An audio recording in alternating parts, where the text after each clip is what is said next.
Hi అండి. Welcome back to Satyaraju Banki. మా ఛానల్ని ఫస్ట్ టైం చూసినట్లయితే ప్లీజ్ లైక్ చేయండి, సబ్స్క్రైబ్ కూడా చేసుకోండి. నాగుల చవితి మార్నింగ్ అయితే ఎర్లీ మార్నింగ్ లేచిన తర్వాత ఇల్లు అయితే తుడిచి నీట్గాను మాప్ పెట్టుకున్నాను. తర్వాత అయితే ఇక్కడ పూజ సామాన్లన్నీ కూడా బయటికి తీసి ఒక పళ్ళెంలోనైతే పెట్టుకున్నాను. ఇల్లు ఒత్తుకొని బయట కూడా ఒత్తి ముగ్గు వేసుకున్నాను. తర్వాత అయితే ఇక్కడ పసుపు కుంకుమ వరిపిండి తీసుకొని ద్వారాలకైతే బొట్లు అయితే పెడుతున్నాను. దీపావళికి ద్వారబంధానికి బొట్లు అయితే పెట్టాను. మళ్ళీ అయితే అవి చెరిగిపోయాయి. వాటిని అయితే నీట్గా తుడిచి మళ్ళీ పెడుతున్నాను. ఇక్కడ ముగ్గు వేసుకున్న తర్వాత ఈ వరిపిండి ఇంకా పసుపు రాసి కుంకుమ బొట్లు అయితే పెడుతున్నాను. తర్వాత బొట్లు పెట్టడం అయిన తర్వాత ఇక్కడైతే నేను మిక్సీలోని నువ్వులైతే శుభ్రం చేశాను.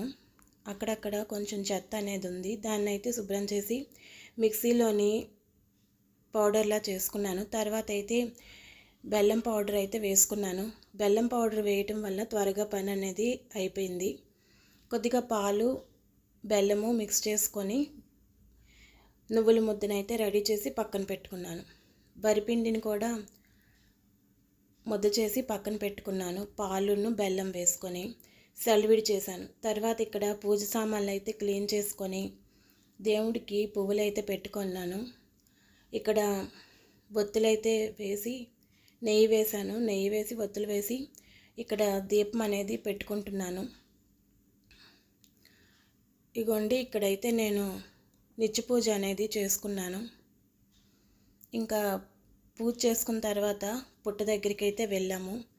పుట్ట దగ్గరికి చాలా దూరము మా ఇంటి దగ్గర నుంచి. మేమైతే గాజువాకలో ఉంటాము. స్టీల్ ప్లాంట్ దగ్గరికి వెళ్ళి పుట్టలు అనేవి అక్కడే ఉంటాయి ఊరి చివర. అక్కడికి వెళ్ళి పుట్టలోనైతే పాలు వేసాము. దారిలో వెళ్తున్నప్పుడు ట్రాఫిక్ జామ్ అనేది అయ్యింది. ఎక్కడ చూసినా చాలామంది జనాలు వచ్చి వెళ్తున్నారు, వచ్చేవాళ్ళు వెళ్తున్నారు, వెళ్ళేవాళ్ళు వెళ్తున్నారు. ట్రాఫిక్ అనేది ఎక్కువగా ఆగిపోయింది. ఇంకా వర్షం పడి రోడ్ అంతా బాగాలేదు. ఆ చుట్టూ సరౌండింగ్ అంతా కూడా మొత్తం కొట్టేసింది. బురద నీరు ఎక్కువగాను గోతులు ఉండటం వల్ల వెహికల్స్ వెళ్ళటానికి రావడానికి ఇబ్బంది అనేది అయ్యింది. ఎలాగోలాగా మేమైతే పుట్ట దగ్గరికి అయితే వెళ్ళాము. పుట్ట దగ్గరికి వెళ్ళడం అనేది ఒక పెద్ద టాస్క్ లాగా అయ్యింది ఆ రోజైతే. ముందైతే మా హస్బెండ్ అయితే ముందు నాకు దగ్గర చూపించారు, కానీ అది బాగాలేదు. ఆ ప్లేస్లోని దిబ్బల్లా ఉన్నాయి, అందులోనే వేసేస్తున్నారు జనాలు కొంతమంది. తర్వాత అయితే ఇంకా కొద్దిగా మేము బిఫోర్ లాస్ట్ ఇయర్ అయితే ఇక్కడే వేసాము. ఇటే వెళ్దామని చెప్పాను, కానీ మధ్యలో ట్రాఫిక్ జామ్ అయ్యి చాలాసేపు అనేది పట్టింది.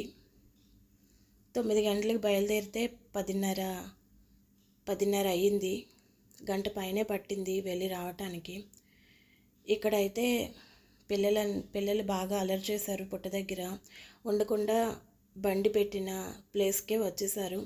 మాటికి వాళ్ళని పిలిచి పాలు గుడ్లు పసుపు కుంకుమ వేయించాను. ఎలాగోలాగా 2-3 సార్లు వెళ్ళిపోయారు. మళ్ళీ తీసుకొచ్చి వాళ్ళనైతే నచ్చజెప్పి పుట్టలో పాలు అనేది వేయటం జరిగింది. తర్వాత అయితే ఇక్కడ పూజ అయిపోయిన తర్వాత ఇక్కడికి వచ్చి ఇలా కాకర పువ్వొత్తులు చించుబుడ్డీలు కొన్ని తీసుకొచ్చాను ఇంటి దగ్గర నుంచి. అవి అయితే వెలిగించాను. నేను వెలిగించాను, పిల్లలతోటైతే వెలిగించాను. పిల్లలు ఒకటే అల్లరి, వాటర్ కావాలి, ఇంకా ఆకలేస్తుందనేసి అల్లరి అనేది చేస్తున్నారు. టైం కూడా ఎక్కువ టైం అవ్వటం వల్ల భోజనం పెట్టమని గొడవ చేశారు. వాటర్ కూడాను తెచ్చిన వాటర్ కొంచెం తాగారు. వాటర్ కూడా మర్చిపోయాను నేను హడావిడిలోని. సామాన్లన్నీ సర్ది పెట్టుకుండా ఉదయం హడావిడి అయ్యింది. ఇంట్లో పూజ చేయడము ఒక పక్క, పిల్లల్ని రెడీ చేయడము. పిల్లలు సరిగ్గా ఉండరు, అల్లరి పెడుతూ ఉంటారు. వీళ్ళని చూసుకుంటూ ఇంట్లో పనులు అనేవి చేసుకోవడం కొద్దిగా ఇబ్బంది అయింది ఆ రోజైతే. తర్వాత ఇగోండి వచ్చినప్పుడైతే తీయలేదు, వెళ్ళేటప్పుడైతే వెళ్ళిపోతున్నప్పుడు పుట్లో పాలేసి వెళ్ళిన తర్వాత ఇగోండి ట్రాఫిక్ ఎంతలాగా ఇబ్బంది పడ్డారో. ఇంకా ట్రాఫిక్ పోలీసులు కూడా కవర్ చేస్తున్నారు జనాల్ని పంపించడానికి. కానీ చాలామంది ఆ రోజు పుట్లో పాలేయడానికి ఎంత కష్టమైనాను చాలామంది ఇలా వెళ్తున్నారు. కార్లు అయితే ఇంకా అసలు ఆగిపోతున్నాయి. ఇంటికి వచ్చేసరికి 11 అయింది. తర్వాత అయితే నేను పిల్లలకి బయట నుంచి పూరి తెప్పించాను. మేమైతే ఉప్మా చేసుకున్నాము. మా ఆయన నేను ఉప్మా అయితే చేసుకొని తిన్నాము. పప్పు చేశాను మధ్యాహ్నం భోజనంకి. అప్పడాలు అయితే వేపాను. వీడియో నచ్చితే లైక్ చేయండి, షేర్ చేయండి, సబ్స్క్రైబ్ చేసుకోవటం మర్చిపోకండి.